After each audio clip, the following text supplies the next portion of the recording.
So I played some of these old games where there are elevators, right? So there's this block that keeps going up and down and up and down, and you can hop on them and use them as a ride to get onto a higher floor.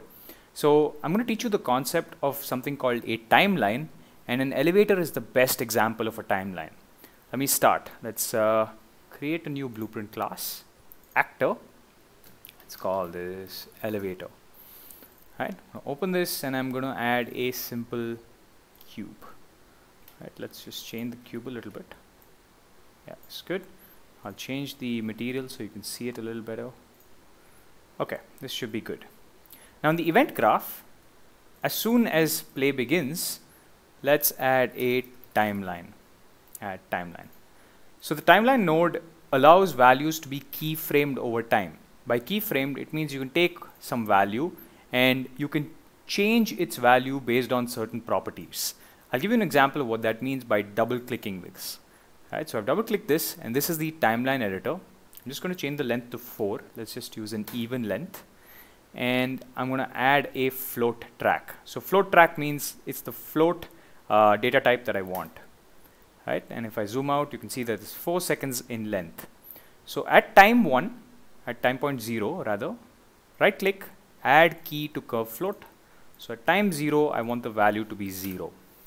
At time 1, I would like the value to be 1. So at time 1, I want the value to be 1. At time 2, I would like the value to be 0. So time 2, 0. At time 3, I want it to be -1, and at time 4 I want the value to be 0, all the way back to its base. So here's what's going to happen, right? As the timeline runs, the value of the float will go from 0, start going up all the way to 1, and then start coming back down to 0, and then go all the way to -1, and then back to 0. So I'm going to compile, I'm going to save, and I'm going to go back to my event graph, and as you can see, this new track that we created, whatever this is that we created, is here called new track. So I'm going to drag from the new track. In fact, I'm just going to set actor location. So let's just set the location of this actor itself, this elevator itself. And I'm going to set the location. First, I'll get the actor location. So get actor location. And what I want to do is I want to take this location and take just the z value, which is the height value, and I want to move the height slightly higher and slightly lower depending on the timeline. So to do that, I'm going to right click this and split struct pin. So I'll do that here too. So instead of putting in 0, 0, 0 all in one shot, I'll split the struct pin so that I can put it one by one. X, let it be the same. Y, let it be the same. So the new actor location, the X and the Y are same, but the Z, I want that to change over time. Right? So I'm going to take the current Z. I'm going to do float plus float.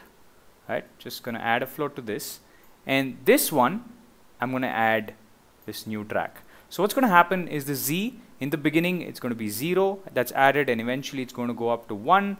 And then it's going to go down to -1, and then back down to 0, just like we planned it.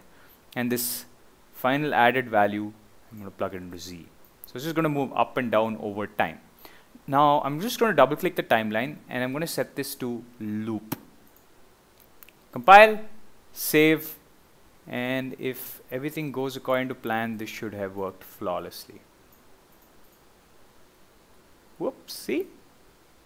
The Z value is being changed over time, and I can use this as an elevator. I can jump on it. Hang on, let me see if I can do that. Just let's wait for it to come down. Hang on. Wait a second.